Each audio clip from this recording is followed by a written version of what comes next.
पुराणों में वर्णित है कि ठाकुर श्री बांके बिहारी जी एक विग्रह के रूप में मंदिर में विराजमान हैं, लेकिन वह अपने भक्तों की पुकार जरूर सुनते हैं।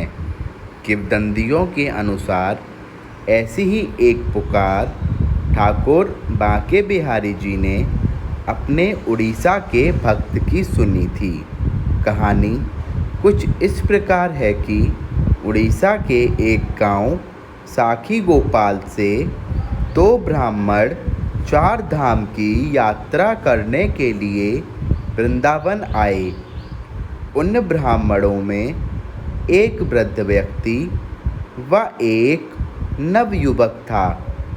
यात्रा करते में वृद्ध की तबीयत खराब होने पर जब उस नवयुवक ने उनकी अच्छे से देखभाल की, जिस पर वह वृद्ध खुश हो उस युवक से अपनी बेटी की शादी करवाने की बात कहता है। और यह सब वार्तालाप बांके बिहारी जी के सामने हो रहा था।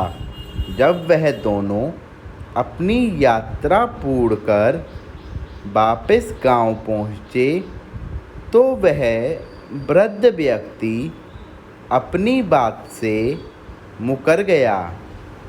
इस पर नवयुवक व्यक्ति ने बात सरपंच को कही।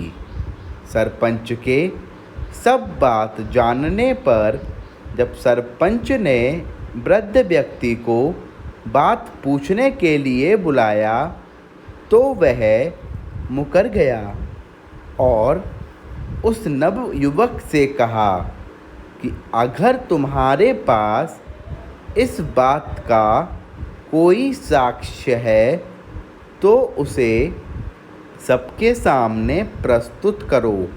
नवयुवक वृद्ध के कहने पर जब साक्ष्य लेने के लिए श्री वृंदावन धाम आ पहुँचा तो बांके बिहारी मंदिर में गया और बांके बिहारी जी को अपने साथ चलने के लिए कहने लगा। इस पर बिहारी जी बोले कि मैं कैसे तुम्हारे साथ चल सकता हूँ, मैं तो एक विग्रह मात्र हूँ। युवक ने कहा कि जब आप बात कर सकते हैं तो साथ चल भी सकते हैं। जब युवक ने बांके बिहारी जी से साथ चलने को कहा तो बिहारी जी ने युवक के आगे एक शर्त रखी। बिहारी जी की शर्त थी कि मैं साथ चलूँगा पर तुम कहीं पर भी रास्ते में पीछे मुड़कर नहीं देखोगे। तुमने रास्ते में जहाँ भी पीछे पलट कर देखा तो मैं उसी स्थान पर एक विग्रह रूप धारण कर लूँगा। युवक बिहारी जी की बात मानकर उन्हें अपने साथ ले गया।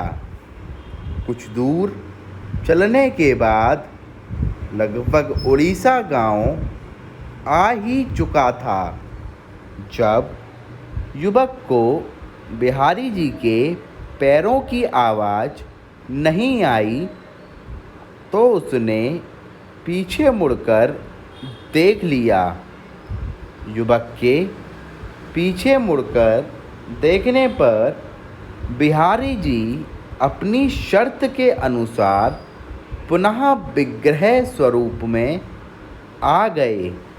तब युवक थोड़ा चिंतित हुआ और सभी गांव वालों को बुलाकर वहां ले गया, जिसे देख सभी लोग दंग रह गए और उस युवक की बात पर यकीन कर लिया कि जिस युवक के लिए खुद भगवान साक्षी बनकर आ सकते हैं, भला वो युवक कैसे झूठ बोल सकता है।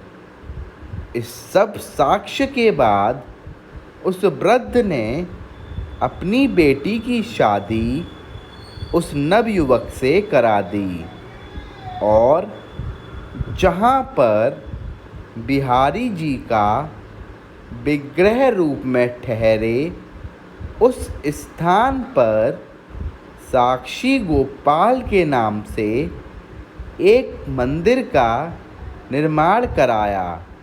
उस युवक को वहाँ का सेवायत घोषित किया। यही है ठाकुर जी की अपने भक्तों के प्रति